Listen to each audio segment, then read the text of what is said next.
I think so many people are busy trying to rip out chapters of their marriage, of whatever happened that was chaotic.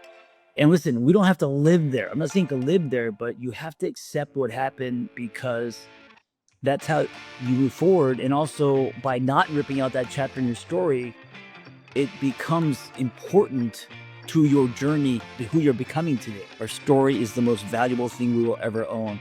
And so if you're busy ripping out chapters because of toxic relationships or whatever went down, you're devaluing your story, and also it's keeping you stunted and stuck. You're not moving forward. The first key to moving forward is acceptance, right? I'm John Kim, a licensed therapist who used to be a miserable fuck before going on a hero's journey and turning expired relationships into revelations. I use my story to help others come with you instead of at you, unrehearsed on purpose, because self-help doesn't have to be polished or complicated, just honest.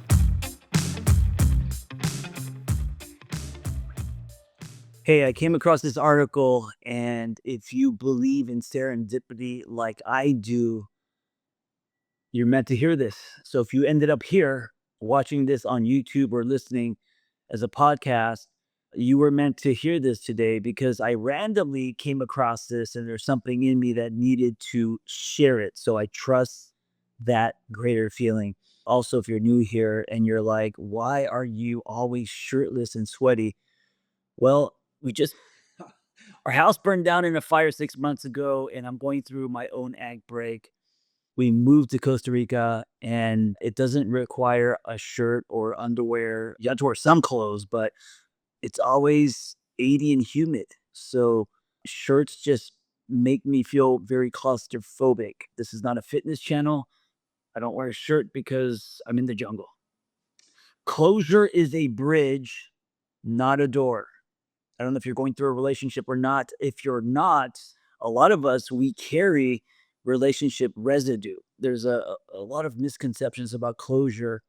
I wrote a book called Break Up on Purpose, and a lot of that book is shattering myths about breakups, right? And closure is one of those things where everyone thinks something needs to be closed for you to heal and to move on. And the thing is that sometimes closure is not a door, it's a bridge.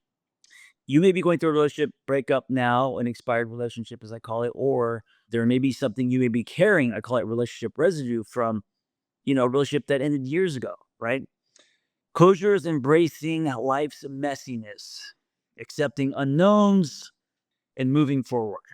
Closure is having the courage to get up every morning and start building a new life. Closure is about accepting that sometimes you may never get the answers you seek, and that's okay.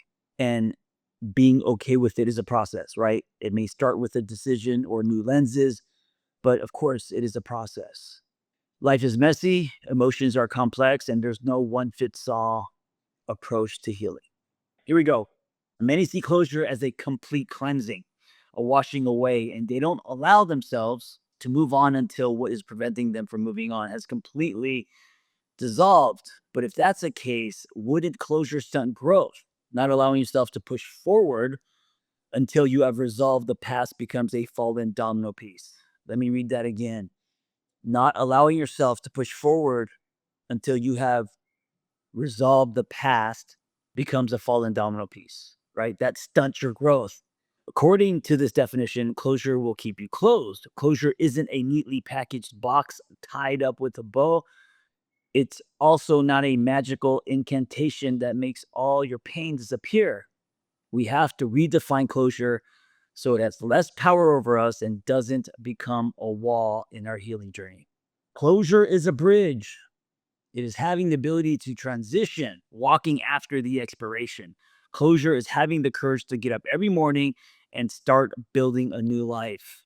A non negotiable to not allow what happened to prevent you from going wherever you're going to go or wherever you were going before the relationship ended, or head in a new direction after realizing that you were headed down a road that wasn't honest to you. Because relationships can give us blinders. When we're in a relationship, a lot of times we put the relationship on a very high shelf. We revolve around the relationship. I know when I was married, I revolved around my wife and that relationship. Nothing else mattered. And over time, I slowly had no life, and I was younger. It was young love. And I thought love meant that your partner is everything. I thought love meant that you don't have a life. You had your life that you're building with your partner, and that's it. Closure is acceptance, not a ripping out of chapters. That piece of your story, even if it was toxic and crazy, contributed to the journey and who you're becoming now. I think so many people are busy trying to rip out chapters of their marriage, of whatever happened that was chaotic. And listen, we don't have to live there. I'm not saying to live there, but you have to accept what happened because that's how you move forward. And also, by not ripping out that chapter in your story, it becomes important to your journey today, to who you are becoming today, right? I've always said that our stories are the most valuable things that we will ever own. Our story is the most valuable thing we will ever own. And so if you're busy ripping out chapters because of toxic relationships or whatever went down, you're devaluing your story, and also it's keeping you stunted and stuck. You're not moving forward. The first key to moving forward is acceptance, right? To hope the relationship didn't happen or push it away is not closure, that is denial, which creates a wall. The bridge of closure is made with acceptance. Like I just said, acceptance is the first domino. And of course, acceptance is a process, it's not just a decision. For many of us, it takes time to accept truly what happened, who we were, who they were, the acceptance that the relationship is over. Acceptance over resolution. Closure doesn't mean resolving every issue or answering every question. This is where we fall into a slippery well. This is where we get stuck. It's about accepting that sometimes you may never get the answers you seek and that that's okay. Closure doesn't come with a full explanation. The bridge is built as you acknowledge the reality and choose to move forward. If you're waiting for an explanation, an apology, or anything you can't give yourself, the only thing you'll be closing is your fist and your heart. Closure requires an opening, and that opening can't be dependent on anyone else but you. The bridge of closure is made alone. This is something that may be hard to hear for many people. Self generated closure, right? Unlike the popular belief that closure must come from external sources, like an ex partner or a past friend, closure can only be found within. This means that you don't need anyone else to close something. We have the power to create our closure by understanding our emotions, reflecting on our experiences, and taking responsibility for our own healing.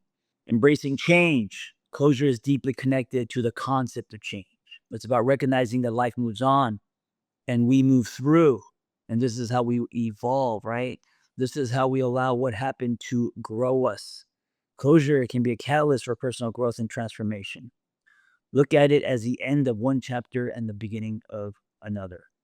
The journey, not the destination. Closure is a process, not an event. It's not something you achieve and then forget about. It's an ongoing journey of self discovery and healing. You may revisit certain emotions and memories along the way, but that doesn't mean you haven't found closure. It means you're human. Realism over idealism. Closure is not easy. There's a journey involved. And at the end of it, you may still feel that things are not closed. And that's okay, right? Embrace the imperfections of life and human emotions and manage your expectations so you can cope more efficiently, more effectively. Let's talk about empowerment. When you find closure within yourself, you take control of your healing process. Relying on yourself for closure rather than external sources where you're actually taking ownership of where you're at and where you're going, this is where the true power lives. This is liberating and it gives you more power over your growth.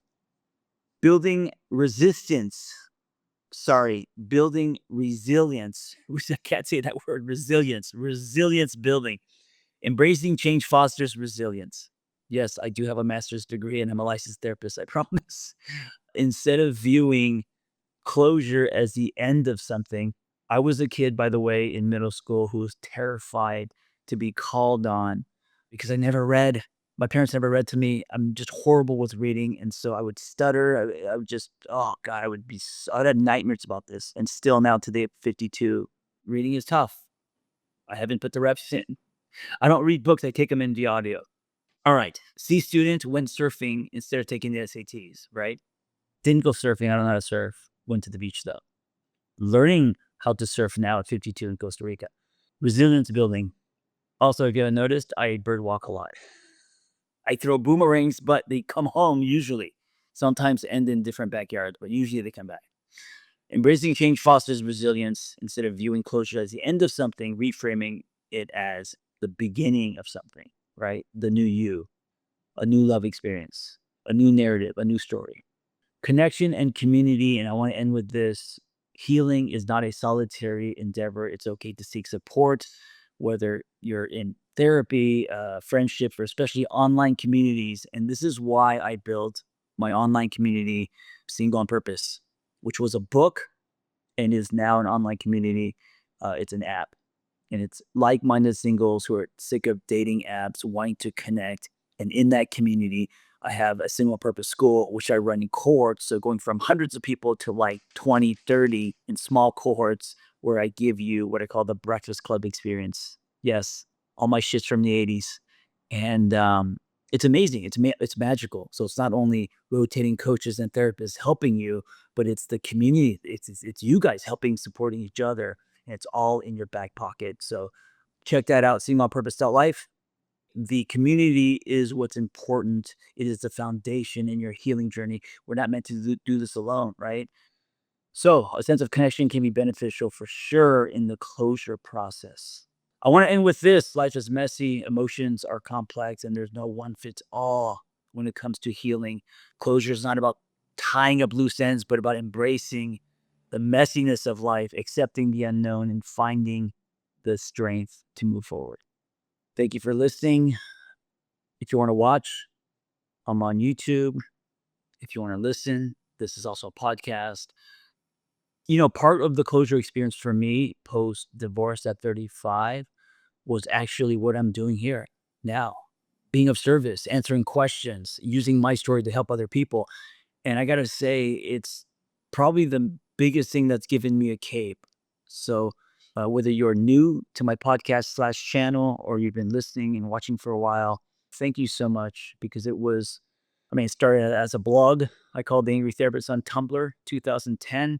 But it's been you guys that have given me a sense of purpose and direction, which pulled me out of the trenches and got me on my feet. And I say that as a reminder to you, wherever you're at in your life: have a North Star, have something that's greater than you. Start by asking yourself how you can be of service before asking yourself how you can get rich or build your empire. That's okay too, but there has to be something greater than you, and that's what's going to pull you out and give you closure. If not, you're going to default to what happened. You're going to default to the relationship, or you feeling lonely, or the anger from someone hurting you, and the dwelling on that, right? The holding on to and to be living in there. That is what keeps you stuck. Live on a higher frequency. Find something greater than you. Be of service. Feed all of that. It'll be your turbo when it comes to healing. Thank you for listening/watching. Be well.